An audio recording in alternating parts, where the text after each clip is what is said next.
Well, Power Ballad is literally A Star is Born for the modern audience, with dudes, only worse. It's a film about struggling former boy band pop star Danny, who is struggling to write a hit song, and he attends a wedding in Ireland where he meets and plays with the wedding band fronted by Rick Power, ridiculous name by the way.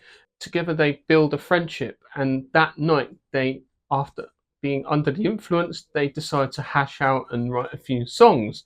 6 months later, Rick hears one of those songs he wrote that night playing on the airwaves, sung by Danny, and it becomes a film about authenticity, authorship, and rights. For one, it's a self involved vanity project. For another, it's a chance to delve into some dramatic territory. It's a film about authenticity, about what is real and what is not. It's about following your dreams and your passions. Ironically, though, when they have the live concerts, it seems like the music was dubbed and their voices were actually put through some sort of auto tune, and the songs weren't that great either. Ultimately, though, this is one duff note I do not want to hear again.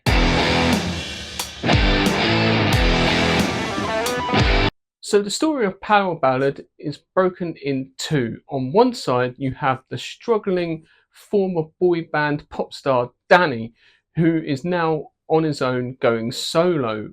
Where the rest of his band have had success in their solo careers, Danny is still trying to find his groove and his new sound, trying to come up with new ideas and bring fresh light to his career, which has been slowly dropping and becoming a faceless pop star has been. And so he attends a wedding, and that is where he meets the wedding band and Rick Power.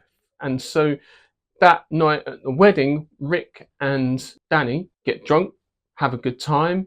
They're chilling in the hotel, and there are a few instruments lying around. There's a piano, there's really old, sort of antique guitar that Rick picks up and is like, oh, and starts playing a song, and a song that he's been writing for quite some time. And Danny hears something in that song that he actually quite likes, and he starts playing on the piano and he starts writing lyrics to it, and he starts building and building this song, and together in that night they build a friendship, and to the point where at the end of the night Danny gives Rick his card and say, if you ever need anything, just come and find me.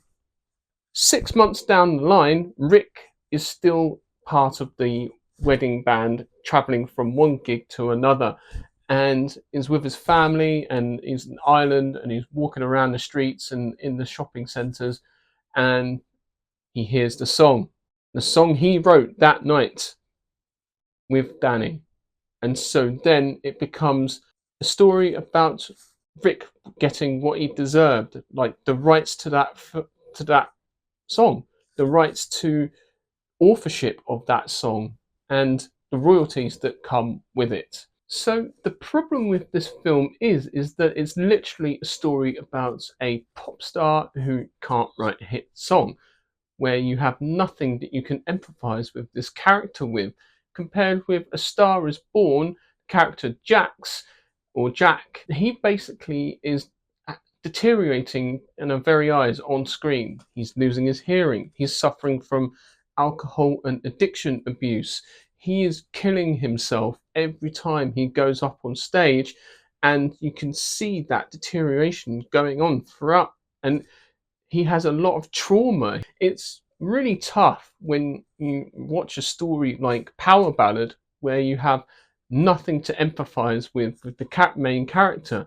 Oh no, it's a poor little pop star who can't write a hit single. Oh, really? Like, it's just really frustrating. Also, the songs weren't even that great, the ones that he did write. It's just so repetitive, it's so fake and mass produced. And again, I suppose that's kind of the point of it, because it doesn't feel authentic. It's even stolen from Rick, and he didn't even write it himself, and that's just theft.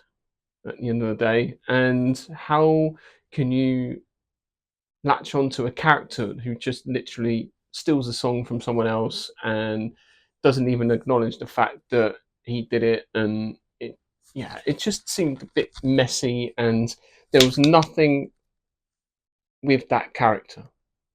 And also during the live concerts, the music was, the voices were dubbed, and it seems like that they were also put through an auto tune. Considering also Nick Jonas is a singer himself, you would have thought that he would have actually done all the singing himself and done all of that, but no, it wasn't. The most authentic part of it was actually the bit where they're in the hotel room, where they were hashing out the song together and playing the instruments themselves and singing and using their own voice. And it was just that one scene, unfortunately, where you actually felt something for the characters. You felt like, oh, cool, they're actually working together. They're actually building a friendship, which is great. But ultimately it just falls flat because the rest of the time the song's being played and it's all dubbed, and it doesn't feel like Nick Jonas's voice or Paul Rudd's voice at all, and it's just really frustrating. Another problem with this film is that there are other films before it that are just way better and more entertaining and more structurally sound and has better songs and has better chemistry between the struggling artist and the newcomer. For example, like A Star Is Born, and there's another great film called Music and Lyrics with Hugh Grant and Drew Barrymore. Uh, Came out in the early 2000s, which worked really well. And so there are other options that work so much better. And that, if you just wanted to do that, then you could have just done something similar to that and then added your own little spin to it. But you had to make it for a modern audience and make it safe and not delve too deeply into the more traumatic and dark side of the music industry. It just really felt, yeah, safe to me, and didn't really enjoy it at all. And there were some good moments. Like I said, I loved the relationship between Rick's character and his Irish bandmate from the wedding band, Sandy. Their relationship felt very authentic compared to the relationship between Danny and Rick's character. Uh, it seems like Danny was literally just in it for himself, was quite selfish at times, and just taking what he wants. And yeah, how can you sympathize or empathize with that at all? You just can't. You just can't. So yeah, not this one, I'm afraid.